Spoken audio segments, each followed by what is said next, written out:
नमस्कार, आप सभी का एक बार फिर से स्वागत है हमारे चैनल आप सभी को अजा एकादशी की हार्दिक शुभकामनाएं।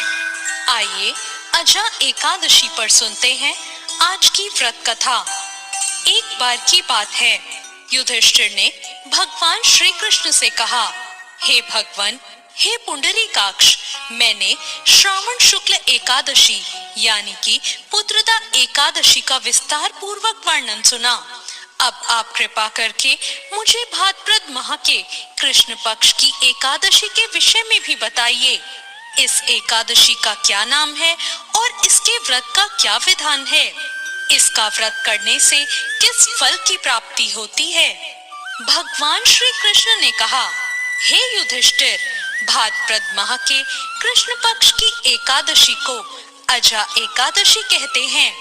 इसका व्रत करने से सभी पाप नष्ट हो जाते हैं। इस लोक और परलोक में मदद करने वाली इस एकादशी व्रत के समान संसार में दूसरा कोई व्रत नहीं है। इस एकादशी से संबंधित जो कथा प्रचलित है, मैं वो तुम्हें सुनाता हूँ, श्रद्धा पूर्वक सुनो। बहुत समय पहले की बात है, एक दानी और सत्यवादी राजा हरिश्चंद्र हुए थे। राजा हरिश्चंद्र इतने प्रसिद्ध सत्यवादी और धर्मात्मा थे कि उनकी कीर्ति से देवताओं के राजा इंद्र को भी ईर्ष्या होने लगी।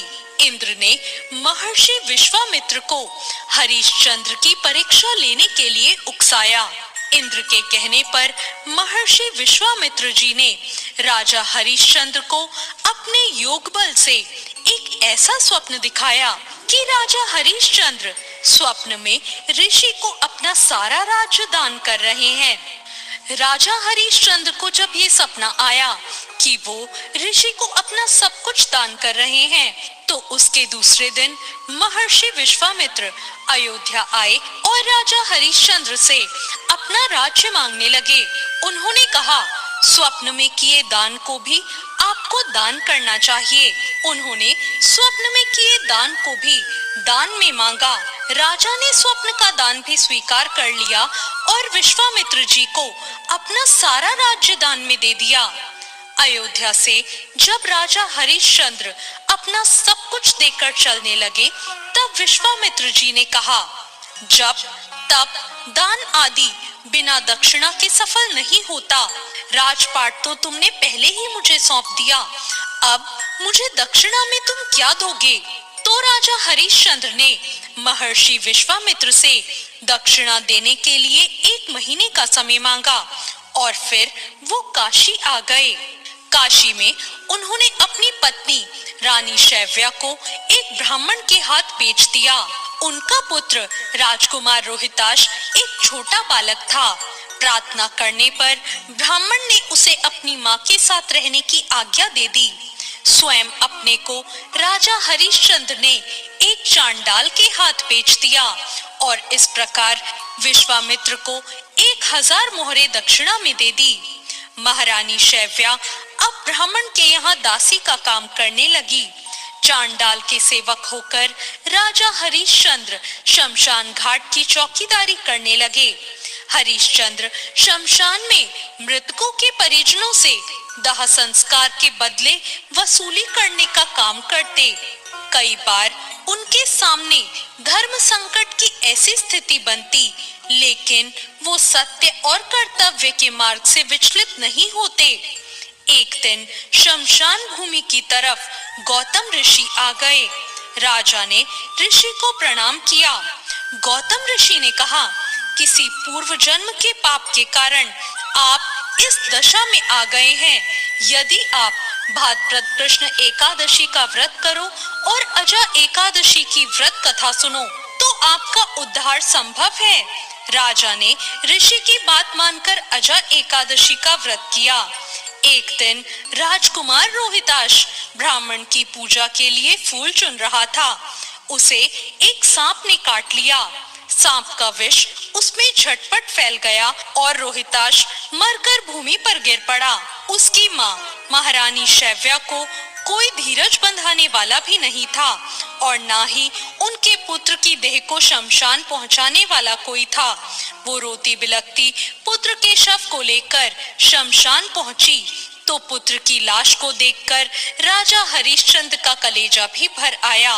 सारा वृतांत सुनकर राजा हरिश्चंद्र ने कहा, मैं अपने कर्तव्य से बंधा हूँ।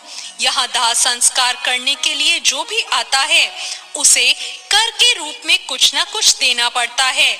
आप भी मुझे कुछ दीजिए, नहीं तो मैं शमशान में दाह संस्कार नहीं करने दूंगा। अब रानी के पास देने के लिए कुछ नहीं था। राजा हरिश्चंद्र को भी बहुत दुख था, किंतु वे अपने धर्म पर स्थिर बने रहे। जब हरिश्चंद्र ने दाह संस्कार नहीं करने दिया तो रानी ने अपनी आधी साड़ी फाड़ दी और राजा हरिश्चंद्र को वो कपड़ा कर के रूप में दे दिया।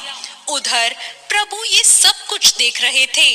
राजा हरिश्चंद्र की कर्तव्य परायणता को देखकर वहां भगवान नारायण, इंद्र, धर्मराज आदि देवता और महर्षि विश्वामित्र प्रकट हो गए।